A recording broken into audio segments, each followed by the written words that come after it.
Friday, July 29th. Friday means all my work can be found at Daily Fantasy Cafe in forums and on Twitter at DF Cafe. I am, of course, Mark from MLBDFSweather.com and MLB DFS Weather on Twitter. Full slate of games. It is a Friday. We got one afternoon game, and the afternoon game does have some rain affecting it. And the evening games, the 14 other games, we should have only 2 games that also have rain affecting it. First, the Cubbies play this afternoon.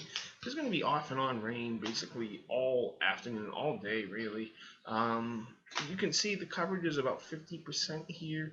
Means it's going to be off and on rain. There are some heavier embedded downpours.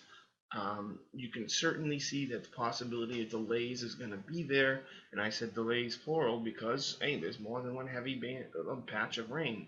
I think the postponement is rather low. The postponement threat, that is. A, it's an interleague game. B, it's an afternoon game. They can just wait. They have nothing but time to kill, sort of, to try to play this game. And being an interleague game, they don't want to have to play a doubleheader at a later date. And if they'd have to postpone, they'd play the doubleheader Saturday or Sunday. But again, we'll just have to keep an eye on it. I don't think it's a postponement threat. Well, I mean, it is a postponement threat. The risk is there, postponement.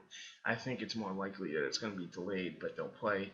Oakland at Cleveland is a 7:10 p.m. start time. There's going to be some light rain or drizzle around there that's going to lift off to the northeast and weaken. Doesn't look like a big deal to me here. They should be able to try to play through this. Detroit, same time, and it's the same radar image. You can see the same batch of rain over here towards Cleveland.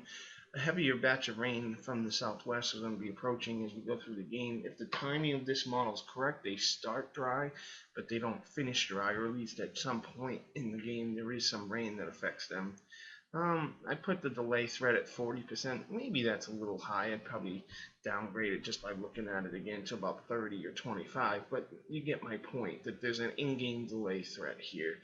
That's the only games that will see some rain. Well, Atlanta has a small chance of a shower or thunderstorm, but it's really wimpy, the coverage around them. I got several parks that are good hitting environments: Atlanta, Texas, Milwaukee, Chicago, Toronto, and Detroit. Seems like the heat has kind of come off across the country with some rain, but there are several parks which still warm, rather humid, and the wind's blowing out. Those are the parks you look for an added boost. Detroit's one of those. Toronto, route's going to be open, the wind swirls, the ball carries well. That's why I have it green, even though the wind's blowing in from center. Texas is always really warm, and the air density is low. Same thing with Atlanta. Ballparks where pitchers may be favored: San Francisco, Minnesota, LA Dodgers, both LA teams, and San Diego. Generally, the air density is high. That helps the pitcher, and the ball doesn't carry well. Again, follow me on Twitter at DF Cafe. That's where I'll be sending the updates today. We have some stuff to update as we go through today, but all in all, does not look like a huge weather impact day. Have a good one. I'll talk to you tomorrow.